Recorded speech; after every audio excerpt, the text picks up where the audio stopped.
নির্বাচন কমিশন পুনর্গঠন এবং স্থানীয় সরকার নির্বাচনের দাবিতে নির্বাচন কমিশন ভবনের সামনে বিক্ষোভ সমাবেশ করে এনসিপি ঢাকা মহানগর শাখা।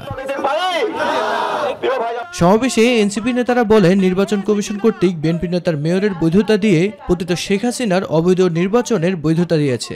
আপনারা আপনাদের ভাষাগত চেঞ্জ করুন, রাজনীতির ভাষায় কথা বলুন। ছাত্র জনতারা এখানে আছে, তারা পিএইচডি করে এখানে এসেছে, রাজনীতি আপনাদের থেকে কম বুঝে না। নির্বাচন কমিশনের বর্তমান যে উদ্যোগ, তাতে আমরা দেখতে পাচ্ছি ভবিষ্যতে বাংলাদেশের অধিকার, মানুষের ভোটাধিকার আবারও হরণ হওয়ার সম্ভাবনা তৈরি হয়েছে।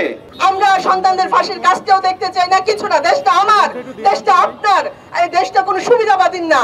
আমরা এই নির্বাচন কমিশনকে আমরা সতর্ক করে দিয়ে বলতে চাই, LME সার্টিফাইড বিশ্বসেরা কপারে তৈরি ওয়ালটন কেবলস, যা আপনার স্থাপনাকে রাখবে সব সময় নিরাপদ। যে আপনারা আপনাদের হয় অবস্থান পরিবর্তন করুন, আর না হয় অবিলম্বে আপনারা পদত্যাগ করুন।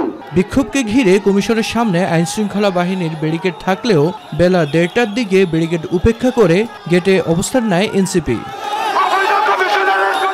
সমাবেশের প্রধান অতিথির বক্তব্যে নাসিরউদ্দিন পাটোয়ারী বলেন, আওয়ামী লীগের টাকায় বিএনপি নগর ভবন দখল করেছে এবং ইসিও বিএনপির এজেন্ডা বাস্তবায়ন করছে। ইসি একটি সাংবিধানিক প্রতিষ্ঠান, কিন্তু সাংবিধানিক প্রতিষ্ঠানিকের জায়গায় তারা কথা না বলে একটি নির্দিষ্ট দলের মুখপাত্রের ভূমিকায় তারা পালন করেছে।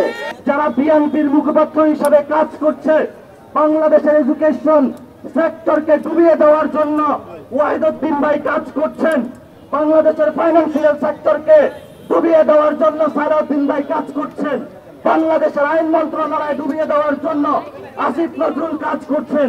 তাহলে আমরা বড় কর্মসূচি নিয়ে তাদেরকে পদত্যাগ করাতে বাধ্য হব। অবিলম্বে নির্বাচন কমিশন পুনর্গঠন এবং স্থানীয় সরকার নির্বাচন না দিলে কঠোর আন্দোলনের হুঁশিয়ারি দেয় এনসিপি নেতারা। মিফতাক আলী, মাই টিভি, ঢাকা।